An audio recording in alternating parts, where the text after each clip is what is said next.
Alors, le Bruit des Ombres est une compagnie de théâtre et arts associés. Et la particularité, c'est qu'on intègre différents médias à travers de nos créations, comme la musique, mais également le théâtre d'ombre, de la vidéo, de la danse, du théâtre d'objets aussi. Le fil en fait de cette compagnie, c'est entendre la parole des gens qu'on n'entend pas, qu'on n'a pas l'habitude d'entendre. Et voilà, c'est ce fil qui s'est tissé au fur et à mesure des années et que l'on continue à suivre.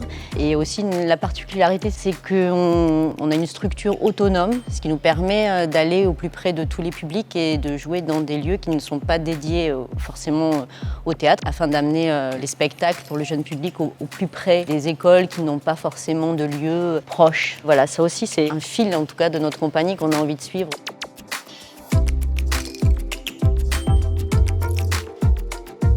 C'est un spectacle jeune public que j'ai écrit, qui s'appelle Corée. C'était écrit à partir du mythe de Perséphone, avec bien sûr des références au mythe, mais j'avais envie en tout cas que les enfants se projettent dans l'histoire de cette jeune petite fille qui s'appelle Corée et qui vit chez son oncle, qui est prisonnière et qui va être délivrée par un jeune homme qui s'appelle Ruby pour l'amener vers une quête, celle de retrouver sa famille, et il va l'accompagner dans cette quête et au fur et à mesure de l'histoire, elle va aussi l'accompagner lui-même dans une autre quête qu'on découvrira au fur et à mesure de l'histoire. Donc Corée, c'est un spectacle jeune public en complète autonomie. On arrive avec tout le matériel nécessaire à la représentation. Nous avons un procédé assez singulier au travers de cette création qui est la boîte de théâtre optique. C'est un procédé créé par Olivier Vallée et qui permet en fait la projection d'images animées tout autour de notre structure. Donc c'est vraiment un spectacle qu'on pourrait qualifier d'immersif.